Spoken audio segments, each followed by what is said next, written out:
Α, ναι, από τη σειρά τραγούδια. Τι λες, ρε! Άντε, αρχίστε. Ποια να πούμε? Γεια σας, παιδιά. Ναι. Του, πάμε! Όλοι μαζί!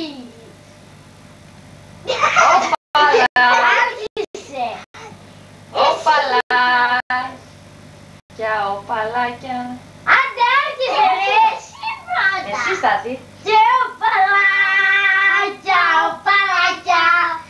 έτσι πετούνε τα πουλάκια. Με φτερά, με πουπουλάκια. Οπαλάκια. Να σου δεν τραγουδάνε. Άντε, γεια σας. Πες, άντε, αρχίστε. Γεια σας, παιδιά! Γεια σας, γεια σας. Γεια σας! Έλα ρε, άστα, στήστα. Τι άστα στήστα? Εγώ αγαπημένος είναι το μπλουζάκι της δικό σου. Ωραίο μπλουζάκι φοράς. Θα νομίζω ότι είναι μόδα στην Ελλάδα. Τώρα άφηξε. Ναι.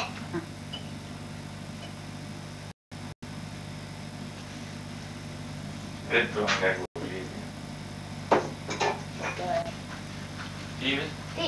Για μένα τι? Άντε το για μουγκούς είναι παρέτο. Καλά, για μουγκούς είναι. Αυτό είπες και εσύ. Τι θέλεις?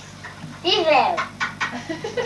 Κάνε ρε το γάλα μου να πιω εκεί πέρα. Έτσι μιλάνε, βρε.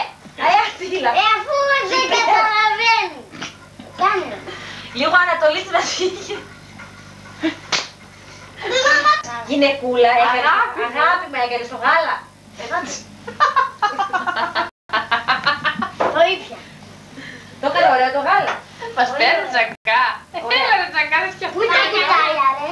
Ρε, Πού είναι τα κουτάλια? αγάπη μου. Αγάπη μου, πού είναι τα κουτάλια, πες. Διάβασα αγάπη. Πάλι ένα μπισκότο να φας. Γιατί τρως, πού θα πας. Στη δουλειά. Όχι, θέλω ένα πακέτο μπισκότα. Σε παρακαλώ. Σε παρακαλώ. Ποια είναι αυτή η γυναίκα σου, είναι ρε παιδί μου. Όχι! Ποια, μη φωνάζεις, ποια είναι.